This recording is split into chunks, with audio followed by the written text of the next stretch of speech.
Camarade président Vladimir Poutine, camarade président chef d'État africain, camarades chefs de délégation, bonjour.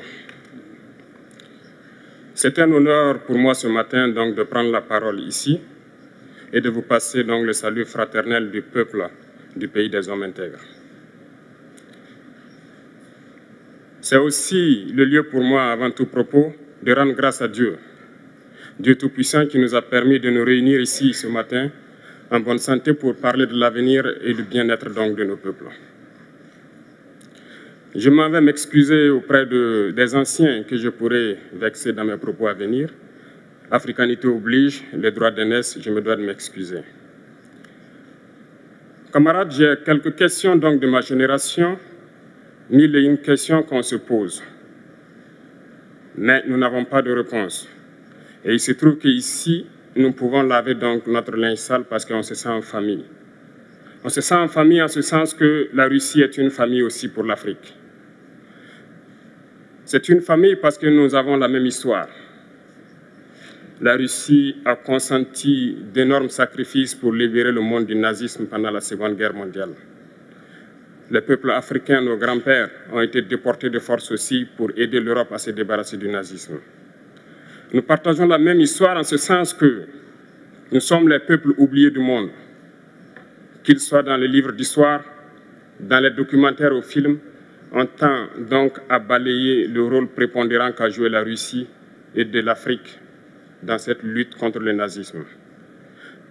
Nous sommes ensemble parce que, actuellement, nous sommes là pour parler de l'avenir de nos peuples, de ce qui va advenir demain, de ce monde libre auquel nous aspirons, de ce monde sans ingérence dans nos affaires internes.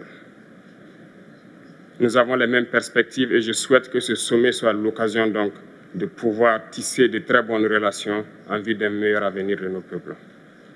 Les questions que mes générations se posent sont les suivantes, si je peux me résumer, c'est de ne pas comprendre comment l'Afrique, avec tant de richesses sur notre sol, avec une nature généreuse, de l'eau, du soleil en abondance, l'Afrique est aujourd'hui le continent le plus pauvre.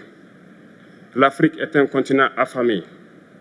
Et comment se fait-il que les chefs d'État traversent donc le monde à mendier? Voici des questions que nous nous posons et que nous n'avons pas de réponse jusque-là. Nous avons l'occasion de tisser de nouvelles relations. Et j'espère que ces relations puissent être les meilleures pour donner un meilleur avenir à nos peuples. Ma génération me charge aussi de dire que, par ce fait de pauvreté, ils sont obligés de traverser l'océan pour essayer de rallier l'Europe. Ils meurent dans l'océan. Mais que prochainement, ils n'iront pas traverser parce qu'ils viendront devant nos palais pour chercher leur pitance quotidienne.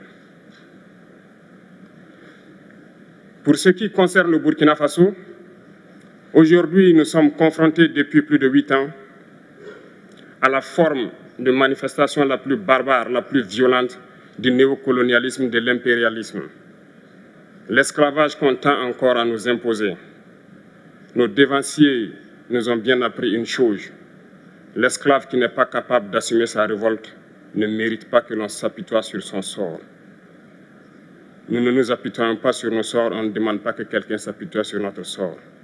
Le peuple burkinabé a décidé de lutter contre l'île terroriste en mesure de relancer son développement.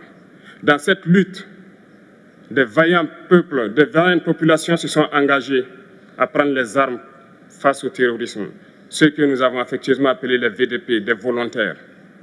Nous sommes surpris de voir les impérialistes traiter ces VDP de milices et de tout type. C'est décevant, parce qu'en Europe, lorsque des peuples prennent les armes pour défendre leur patrie, on les traite de patriotes. Nos grands-pères ont été déportés pour sauver l'Europe. Ce n'était pas avec leur consentement, contre leur gré. Et bien au retour, on se rappelle bien qu'à Tiaroy, lorsqu'ils ont voulu revendiquer leurs droits élémentaires, ils ont été massacrés. Cela ne fait rien donc. Lorsque nous, peuple, nous décidons de nous défendre, on nous traite de milices. Mais là n'est pas le problème. Ce qui est le problème, c'est de voir des chefs d'État africains qui n'apportent rien à ces peuples qui se battent, mais qui chantent la même chose que les impérialistes en nous traitant de milices, en nous traitant donc d'hommes qui ne respectent pas les droits de l'homme. De quels droits de l'homme parle-t-on? Nous nous offusquons contre cela et c'est honteux. Il faut que nous, chefs d'État africains, nous arrêtons de nous comporter donc en marionnettes qui dansent à chaque fois que les impérialistes tirent sur les ficelles. Hier, le président Vladimir Poutine a annoncé donc l'envoi de céréales en Afrique. Nous sommes bien contents. Nous lui disons merci pour cela.